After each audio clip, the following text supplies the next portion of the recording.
what I love about this lady is what she does for a living tends to be perceived as quite boring, but she is super passionate about making accounting and tax understandable, exciting, and fun. So, and she also is very passionate about studying the rich, and how they deal with their taxes and manage their money. And tonight she's going to be sharing how she fired her boss. Please welcome to the stage, Hannah Zhu.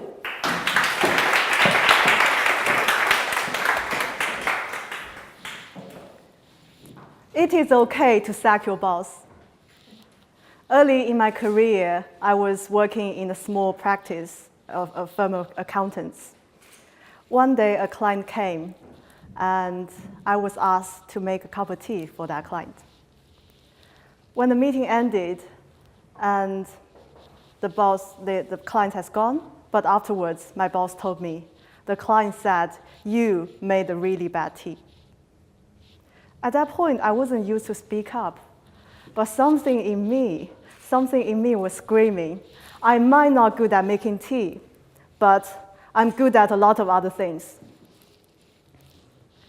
My boss didn't fire me for that, but a couple years later, I fired my boss. When I left my old firm, I just realized a whole new world has opened up for me. I find this kind of thing called cloud technology that actually replaces a lot of labor-intensive work, especially the things I used to do back in office with a spreadsheet. And also what's really amazed me was I find amazing mentors. They're successful accountants who has run their business successfully and sold their practice, now came out to mentor other people. So I was really eager to learn from the best practices, because I really want to grow. I really want to grow my own practice so that I can make a difference. All this technology and best practices has definitely served me well as what I've learned from my old boss.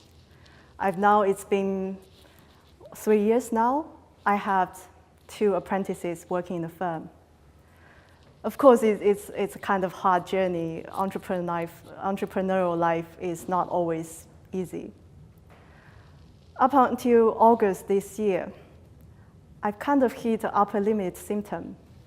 What does that mean is we have a certain amount of tolerance of what good we can have.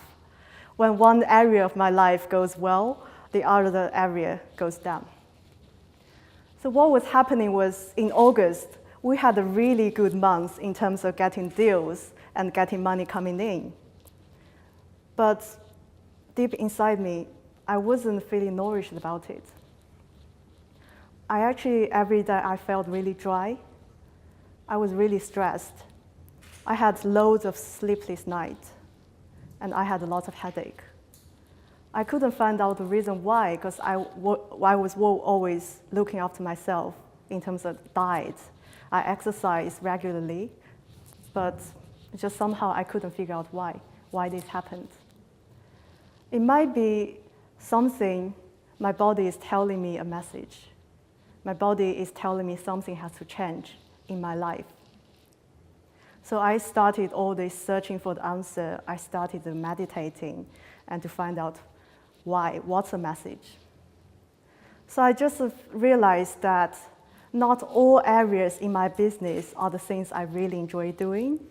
In fact, the things I used to find really dry and boring, and I kept doing it. I actually still have that old boss in my head saying, you have to do the technical work first. You have to focus on the client's needs first. But where is my needs? Where is that's what I really want to do?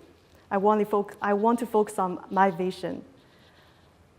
I've been doing a kind of Facebook Live series from earlier this year for every week. That's a thing I really enjoyed. I like to be in front of people to share my knowledge and bring the fun aspects of tax so that people can feel at ease and they can look after their own finances. That is a part I'm really passionate about, but I wasn't doing that enough. So a couple of weeks earlier, I finally had my breakthrough. I realized now it is time, it is okay to let my old boss go in my head. It is okay to let him go. I'm no longer that girl who was expected to make tea in the office, but I am the new breed of the profession who is here to serve people by heart, who is here to be passionate about what they're doing, and then to make a big difference. Thank you.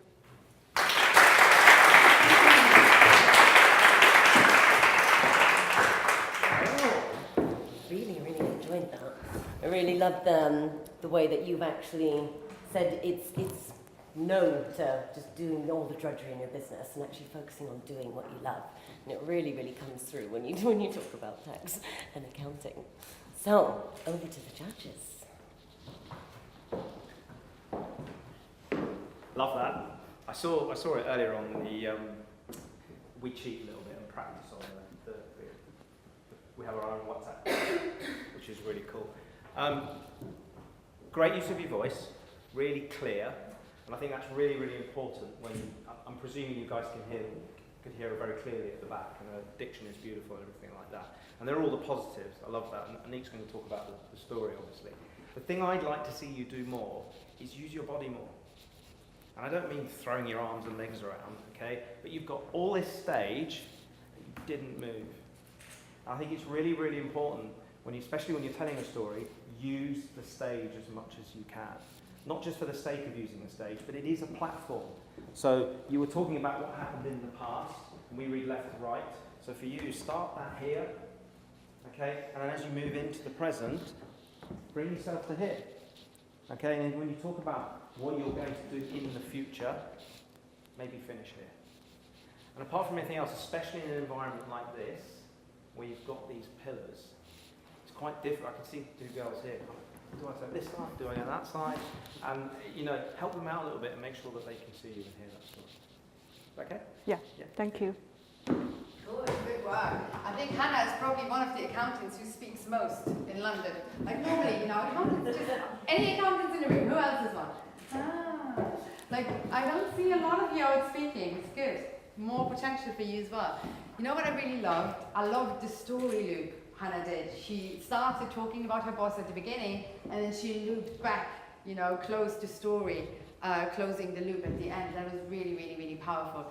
I feel one thing that probably you would have enjoyed a bit more as well is bring us in a bit more. So when Hannah talked about her boss, she could have said, I'm sure all of you, at some point in your life, you had a boss you just really didn't like. So you open up the story and make it about us a bit more to bring us in.